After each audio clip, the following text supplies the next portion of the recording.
This is what's supposed to happen. Oh my goodness. So there is this video, this TikTok video that's posted on Twitter that seems to have gone viral amongst Black Twitter. And in this video, there's really two types of thinking when it comes to it. And there's those who are like, hey, this father did, everything that was right. And there are those like, hey, no, this is horrible. It should never happen. And what transpired is that this father is basically apologizing to this 7-year-old girl. And he's saying, hey, I'm sorry you had a witness. Your father get that work. me and my brothers jump your father. I'm sorry you had a witness that. It could be traumatizing. Get some therapy. You'll be fine. To the 7-year-old girl who had to watch me and my brothers jump her daddy after school, I'm sorry. I know that was probably a traumatizing experience for you. And what he's talking about is that, hey, he tried to do everything in his power to avoid this from happening. Because this little girl that he's apologizing to was a bully. And this girl was bullying his daughter. Okay. And it got to a point where he said, hey, he sent letters to the school. They had to sit down with the other parent. Right. And this little girl wouldn't listen. But we kept asking you to stop bullying my daughter and you wouldn't listen. We sent letters home. We even had a meeting with you and your parents and you wouldn't listen. So now you know your actions have consequences. So eventually what he had to do was run up on, the father after school and give him that work. It is what it is, because he said, hey, I can't, you're a child. I can't touch you. But guess who I can touch? I can touch your father. So your father is going to get punished for your actions. And since you're too young to receive those consequences, you had to watch your daddy take those consequences. Get some therapy. You'll be all right. And that's how that works. Okay. That's how that works in the real world. And it doesn't matter if it's a girl or a woman, right? In many cases, in some cases, you'll have a woman who will blah, blah, blah, blah, blah, blah. And guess what? Because, we can't, technically we can, but you're going to lose that case in court. So what'll happen is you will get the work for your woman running her mouth. That's what'll happen. So because I can't discipline her because she's not my woman, she's your woman. And I can't put hands on her, okay? So I'm going to put hands on you. And that's going to be a lesson to you to keep your woman, in check. It is what it is. She's going to write a check that your butt can't cash. And you're going to get upset at that. So either A, there's going to be some discipline involved, or B, you're going to get this work, or C, you're going to leave her. That's it. Those are only options available. He going to get this work. He going to get this work. And he addresses, the sentiment of people saying, well, why did you and your brothers go and beat up her father? And he was like, listen, life ain't fair. And, responsibility isn't fair. He says something, it's like, responsibility can come at you, real fast. And essentially he wanted to relate to this girl that, hey, you being a bully to my daughter isn't fair because you're picking on someone who cannot defend themselves. They are in a precarious position in life, and you are being a bully to that person. So I'm gonna be a bully to your father. Okay, your father has been put in an unfair situation where it's me and my brothers, and he's gonna have to defend himself, but he can't. He's gonna get this work. It's gonna get it now. So that is what you are doing to my child.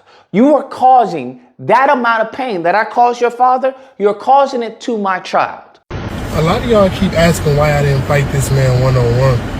And why I got my brothers to jump him in front of his 7-year-old daughter. And the answer is simple. Life is not fair. You get jumped by responsibilities every day.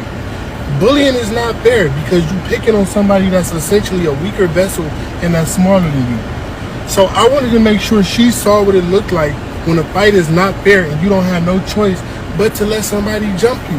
So she could get the concept of what she was doing. Sometimes kids learn from what they see and not what they hear. So I wanted it to be a visual experience, okay? I'm out here doing the Lord's work, okay? God is pleased with me whether or not y'all are. And if you want your father to avoid that pain, I suggest you stop giving that pain to my daughter. And listen, I 100% approve this message. This is 100% a Lucas approved message. That's the same exact thing I would do. The only difference is I wouldn't put a TikTok video admitting guilt. Okay, that's what I wouldn't do. But to each his own. But at the end of the day, yeah, A message is going to be delivered. If I've done everything in my power as a father to protect my child, I've talked to the child, I've talked to the parents, I've relayed to the school, nothing's going to happen, then guess what? You have relayed to me that you communicate differently. That's what you've done.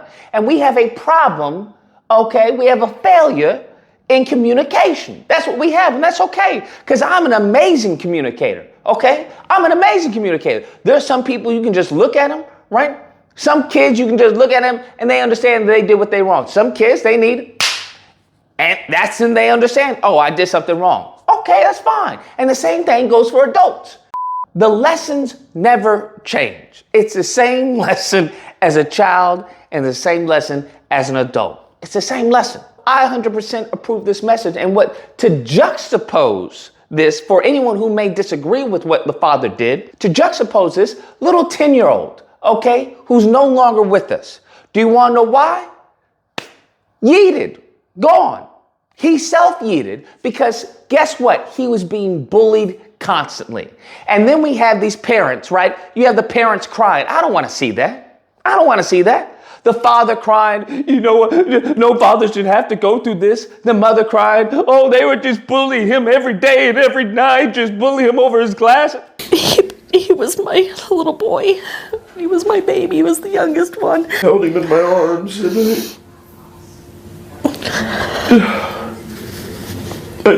I did things that no father should ever have to do. And anytime I closed my eyes, that's all I could see. They were making fun of him for his glasses. In the beginning, they went on to make fun of his teeth. Sorry. Not going to happen. Not going to happen. I don't know what to tell you. You can either, as far as have a child 6 feet under, or you can have a fearful parent. It's as simple as that. I'd rather have that parent understand, hey, if your child messes with my child, you're going to get the whooping. That's what's going to happen. And every single time my child comes back crying, you're going to be crying. And there's nothing you're going to be able to do about it. Okay? So either you instill some discipline in that little baby kid, or I'm going to instill some discipline, a can of whoop ass on you. So this can be 365 whoop ass, or this can be, I don't know, a peaceful 365. I don't know what to tell you. The choice is yours. So personally, I have no respect for these parents. None whatsoever. Then they had a whole parade of the bikers, had a memorial for the child. Where are all these 100 bikers when the child was being abused? Huh? When the child was being bullied? I love it when people love to come out of the woodwork and try to help you after the case, right? After the fact. After the child is already 6 feet under. Now y'all want to show support, huh? Now y'all want to virtue signal. You can miss me with that nonsense. I'm sorry, you can miss me with all of that. Anyways, guys, that's the video, and I don't really care if you disagree, okay? You can call in if you disagree, but I don't even know what the other option is. How can someone be so flaccid, so mentally flaccid, that you're going to allow your child to be bullied day in and day out to the point that they yeet, right? They yeet themselves? Nah, we're good. That's goofy talk. That's goofy talk. I don't know what to tell you. What that father did, he did what he had to do. And it's a good lesson. It's a good lesson all around. So if you happen to disagree, if you are a simpleton and you disagree, you're more than welcome to call in. You know where to find me, Friday through Sunday, Disagreement Day. Call in. We'll duke it out. Otherwise, I hope you guys enjoyed the video. If you did or didn't, hit the like button, dislike button, don't care. Share, comment, let me know what you guys think. What would you have done if you were put in this predicament? Which parent would you rather be? The parent crying about their child no longer here, or the parent who's just relaying, hey, I'm sorry I had to do this to your pops? Perhaps if your behavior was better, your pops would be, in a better situation. Not my problem. And make sure to subscribe and that fun stuff. Till next time, guys, be amazing. And that's going to be a lesson to you to keep your woman, in check.